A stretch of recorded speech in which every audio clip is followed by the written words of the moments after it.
If you haven't seen the 2008 film Doomsday, just imagine Mad Max Beyond Thunderdome and Escape from New York, but with none of the good parts. This movie is one of the worst things I've ever seen, and not just on TV. I actually don't think there is anything salvageable about this movie, but here I am featuring it in a video where I imagine ways that it could be improved. Life is short, so let's not waste any more time, let's just get right into it. The movie has a generic virus that turns people into the Enchantress's minions, so the British government builds a huge wall around Scotland to protect the rest of the world. 30 years later, the virus is now manifesting outside of the wall. I wonder how that could have happened. Could it be the girl with an open wound on her face being flown out into the world mere seconds after a soldier murders an infectee, splattering innocents with his blood? Nah. So anyway, Dr. Bashir and the evil king from Tristan and Isolde tell Mario that there are survivors inside the quarantine zone, and they need to send someone inside to get Dr. Clockwork Orange so that he can give the cure to the government. So they send Diet Kate Beckinsale, who just got her commanding officer killed because she deliberately disobeyed a direct order. So yeah, she seems like the best candidate to send in. Meanwhile, Dr. Bashir and Isolde's daddy want the virus to wipe out some of the population because they are evil.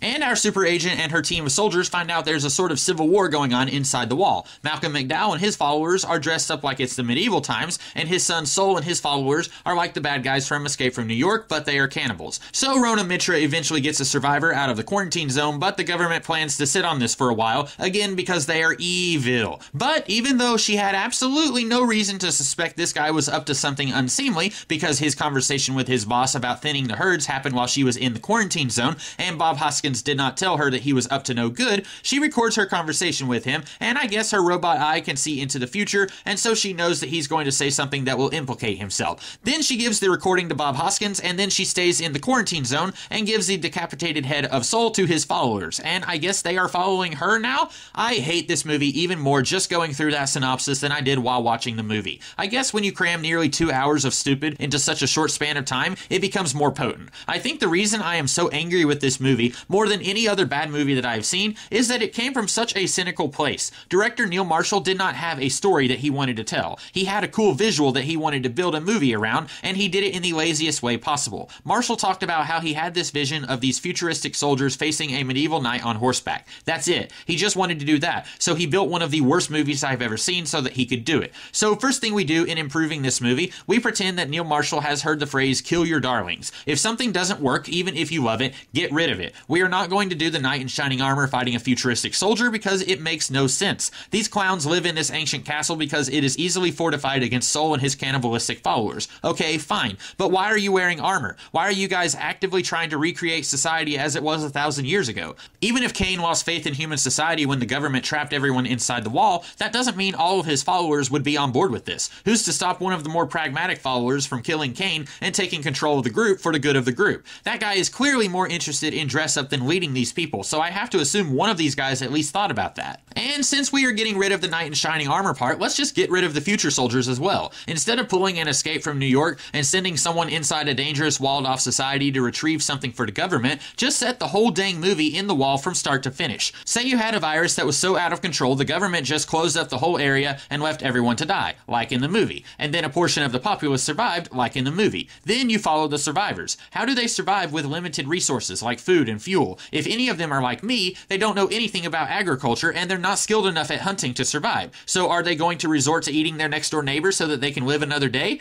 Maybe your protagonist is the leader of the group and is still trying to maintain some semblance of society, but it's getting harder and harder to do that and keep everyone alive. So she has to make hard choices. Probably not cannibalism because it's difficult to bounce back from that and still be sympathetic. Trust me, I speak from experience on this one. So while our protagonist is trying to figure stuff out like where to get food for everyone, she also has to ask herself, what do we do with the infected? Send them into their own leper colony where they will likely die of long agonizing deaths? If she's out on a food run with some of her guys and she notices one of them has boils on his arm that he's trying to hide, does she mercy kill him because they've been friends for years and this is kinder than sending him into exile? I understand this kind of stuff wasn't very interesting to Neil Marshall and he would rather show car chases and fight scenes that are cut so fast I think I had a seizure. But the end of the movie seems to be saying that humanity sucks no matter which side of the wall you live on. On the air quote civilized side, the higher ups in government deliberately want the virus to kill off the unwashed masses. On the inside of the wall, Literally everyone tried to kill our main character, and she chooses to stay inside. It sure seems like the movie is trying to say something, but the other 105 minutes of the movie don't back that ending up. Plus, I'm always more interested in the actual story being told than cool-looking car chases and fight scenes, so this hard look at how society would function in an apocalyptic setting sounds infinitely more interesting to me than what the movie did.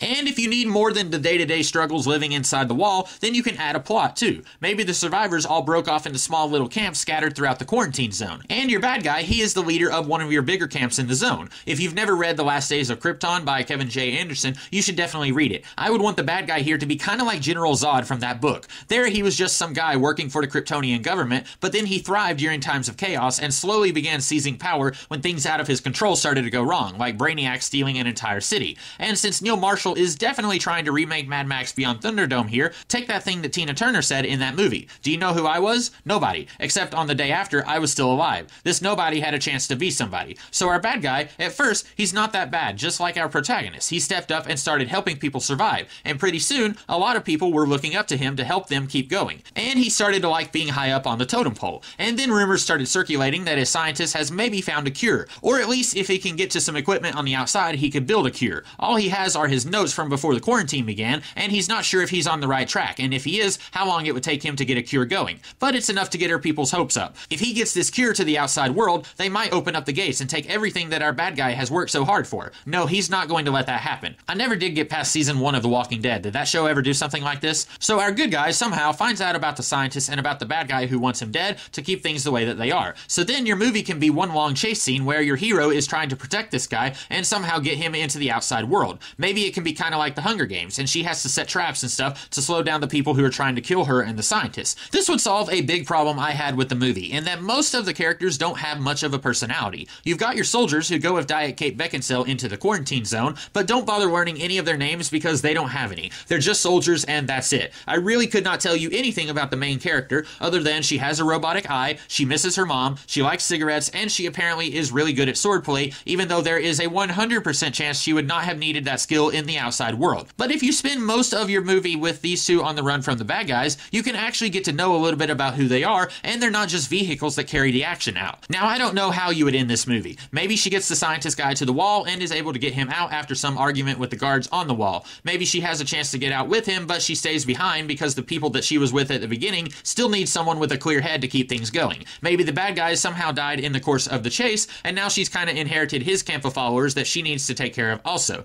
You wouldn't need to see the gates open at the end, just trust that your audience is smart enough to figure out that things will get better on the inside of the wall once the government is able to mass produce this scientist cure. Now, maybe this wouldn't be the high-octane, people-eating, head-lopping action film that we got, but the fictional movie that I'm imagining in my head would at least make some kind of sense. It would have real characters with real motivations, and I would actually care about what happens. So I hope you guys enjoyed this video, and if you did, stick around because I do these kinds of videos frequently. And I do other kinds of videos too, so watch those. And until my next video drops, you guys have a great rest of the day. See you later.